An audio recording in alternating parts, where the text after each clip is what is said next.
Tisti čas se je Jezus umaknil v Tirsko in Sidonsko pokrajino.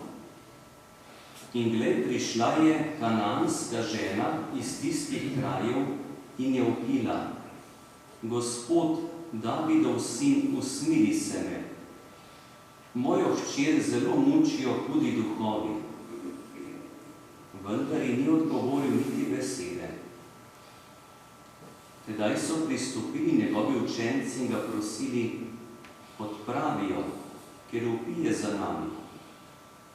Odgovoril je in dejal: poslan sem le k izgubljenim ovcam Izraelove hiše. Prišla je padla preden in rekla: Gospod, pomagaj mi. Odgovoril je in rekel: ni lepo jemati kruh otrokom in ga metati psom. Ona pa je rekla: tako je, Gospod, pa vendar tudi psički jedo drobtinic, ki padajo z mize njihovih gospodarjev. Tedaj je Jezus odgovoril, rekel je: o žena, velika je tvoja vera. Zgodi naj se ti, kakor želiš. In njena hči je ozdravila tisto uro. Poslušali smo Kristusov evangelij.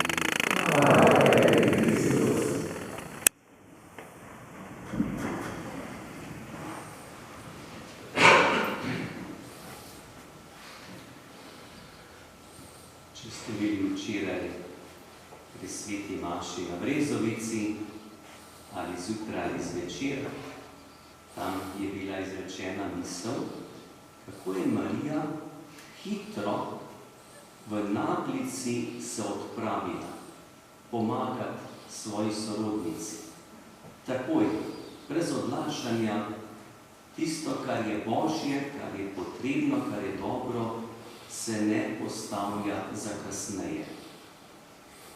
Danes pa pri evangeliju ravno obratno, k Jezusu pride neka žena, Kananka, ki niti ne prosi zase, ampak za svojo hčerko, za bližnjega človeka. In Jezus odlaša, ne naredi. Na začetku kot da ne sliši. In tako daleč je šlo to dejanje, da so že učenci bili v napetosti in so rekli: odpravijo, da bo mir, se kar naprej nekaj opije, pa kar naprej nekaj prosi. Tako se ne da živeti, nobenega miru ni. Kako taka razlika? Morda bi bilo preveč poceni, če bi rekli, ko imamo tudi ta pregovor, kar je lahko in hitro pridobljeno, je tudi hitro izgubljeno. Ta odgovor bo malo preveč poceni. Čeprav čutimo, da za tiste stvari, za katere smo imeli veliko truda in smo se zelo prizadevali, te stvari toliko bolj cenimo. Tisto, kar z lahkoto nima posebnega mesta v življenju. Tukaj bi bilo prav, da se poišče še kakšen globlji odgovor ali poudarek. S tem, ko Jezus ne odgovori takoj na to prošnjo te žene, je lahko kdaj tudi pomislek, pa se je tudi v našem življenju kaj takega, ko prosim, pa so to iskrene prošnje, to ni kar tako nekaj, kar bi bilo samo meni po godu, kot bi rekel celo sebična želja, a ni prošnja za zdravje, za lažje življenje bližnjega, nekaj, kar je brez dvoma dobro. Pa vendar se kar ne zgodi, kar drugače gre pot. In ko se te stvari nadaljujejo, prošnja, ko že potem ne kliče samo od daleč. Ta žena pride potem blizu, ker piše evangelist, da je potem padla preden. Na začetku je klicala, pa vpila od daleč. Potem je pa padla pred Jezusa in rekla: Gospod, pomagaj mi. To je pa dosti, to pa ne gre več. Jaz sem pa tu, se ne premaknem. Pot mu je zaprla.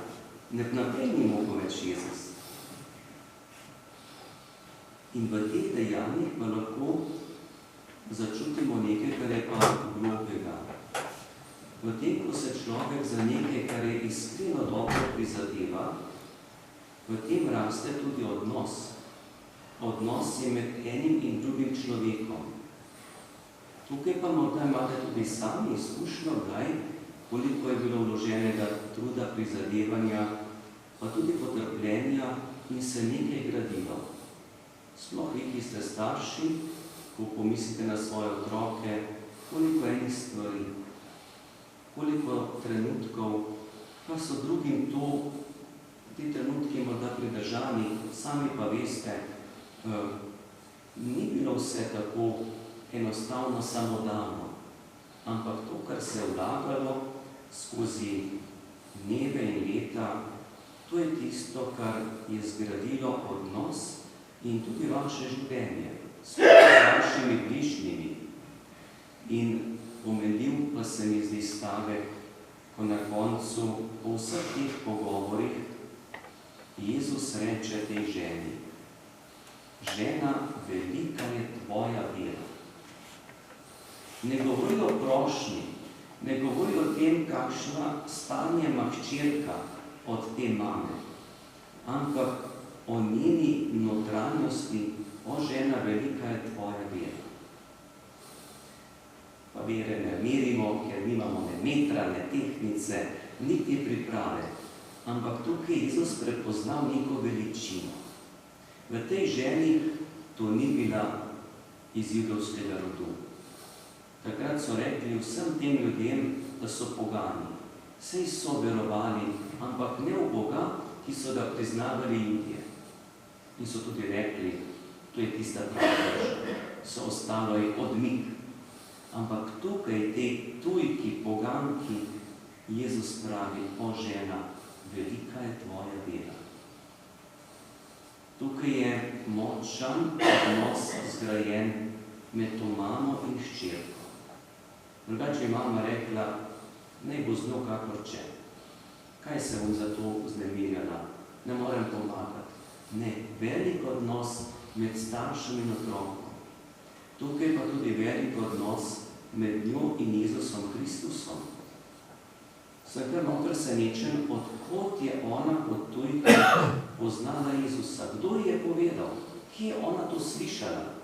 Takrat ni bilo družbenih omrežij, ni bilo teh tehničnih stvari, ko se vse takoj vidi, prepozna, pokaže na spletu. Ona je v tej tujem kraju. Tir in Sidon sta res odmaknjeni mesti, danes v sosednji državi, v Libanonu. Tako daleč je prišla beseda vest o Jezusu Kristusu. Ampak ne samo poznanje. Ja, saj smo slišali, Jezus tam, ja, v sosednji državi deluje, so kar stvari take neobičajne. Tudi danes imamo dosti ljudi, ki poznajo, da je Jezus Kristus živel, da je deloval med nami. Ampak potem je pa pot odnosa, ko se gradi, kaj to meni pomeni. A imam to samo znanje, ki ga lahko dobim, preberem, zvem, mi nekdo pove, ali s tem čutim. Ta žena je verjetno v svojem življenju ob teh vesteh, ki jih je dobivala, gradila svoje prepričanje. Ne bi mogel reči, kakšne so bile pri njej molitve ali s kakšnim načinom, ampak prav to, ko je sama rekla: Gospod, pomagaj mi, to je najbolj iskrena molitev. Saj Bog ve vse stisko in težo in hrepenenja, na koncu pa ta vstoji: Gospod, pomagaj mi. In ne bi rekla te besede, če ne bi imela tako veliko zaupanje, da Jezus Kristus pa lahko naredi, on pa zmore. Tukaj pa gre. Ne učenci, pustila je primer učence, tam ne bo šlo, ampak pri Jezusu Kristusu. In čeprav je ta evangelij nekoliko težak, sploh potem, ker tudi sami imamo tudi izkušnjo, kako da naša prošnja čaka, ali ni uslišana, ali se pa zelo počasi kaj spreminja, ali pa kar ostaja v isti teži. Evangelij nam daje upanje, da tudi nas Bog sprejema zelo resno. Če je tej ženi rekel Jezus, velika je tvoja vera, pa sem prav danes zjutraj pomislil, ali lahko Jezus meni reče, velika je tvoja vera. Na kakšnem mestu sem, kako daleč sem zgradil svoje življenje. In to tisto življenje, ki se ne vidi na zunaj, tisto, kar je v notranjosti, tisto, kar ostaja. Ali bi lahko vsaj nekoliko rekel Bog meni, velika je tvoja vera, tvoje zaupanje, tvoj odnos, tvoja bližina do Boga, od katerega vse prihaja. Naj nam bo spodbuda, da Evangelij, da ne bi opustili to graditev odnosa do Boga, ki se tudi izraža v graditvi odnosa do bližnjega. Človek, ki poglablja odnos do Boga, nikoli ne zanemarja graditve odnosa do bližnjega. Zato je tudi tako na mestu tista misel, če se Boga postavi na prvo mesto, potem je vse drugo v življenju na pravem mestu. In pri tej ženi, poganki, tujki, se lahko izkaže prav to. Boga je postavil na prvo mesto in vse druge stvari so bile na pravem mestu. In tudi ta hčerka je bila rešena, ozdravljena, je bilo omogočeno lažje življenje po tej močni veri in velikem zaupanju te žene, ki je prišla do Jezusa. Naj bo prav v luči te Božje besede tudi naša molitev vere. Verujem,